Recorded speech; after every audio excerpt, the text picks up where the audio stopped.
একবার যদি এই দোয়াটি আপনার মুখ থেকে হয়, আপনার 90 বছরের গুনাহ মাফ হয়ে যাবে ইনশাআল্লাহ। এখন বলবেন যে 90 বছর তো আমার হয় নাই, তাহলে আমার গুনাহ মাফ হবে কি করে? আপনার যত বছর গুনাহ হয়েছে আল্লাহ তত বছরের গুনাহ মাফ করবেন, আর বাকি দিনগুলো আমল দিয়ে পরিপূর্ণ করে দিবেন। সুবহানাল্লাহ। আল্লাহ রাব্বুল আলামিন এত দয়ার সাগর। আমার আল্লাহ রাব্বুল আলামিন রাসূলু আলা আনফুসিহিম লা তাকনাতু মির রাহমাতিল্লাহ। আল্লাহ বলেন, বান্দারে নিজের উপর জুলুম করেছো, আশাহত হয়ে যেও না।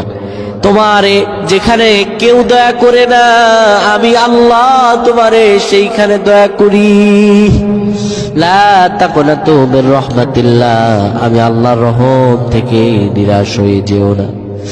আপনারা ভাইরা, কেউ যদি নিজের পাপের কথা স্মরণ করে আল্লাহর কাছে দোয়া ভরে চোখের পানিগুলো ছাড়ে, এরপরে যদি বলে রব্বি ইন্নী যালামতু নাফসি ফাগফিরলি, রব্বি ও আল্লাহ যালামতু নাফসি, আমি নিজের উপর জুলুম করেছি, অন্যায় করেছি, ফাগফিরলি, মাবুদ তুমি আমারে মাফ করে দাও।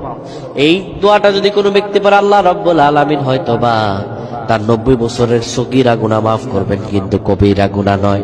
কবিরা গুনাহ মাফ পেতে হলে আল্লাহর কাছে তাওবা করতে হবে। কি করতে হবে?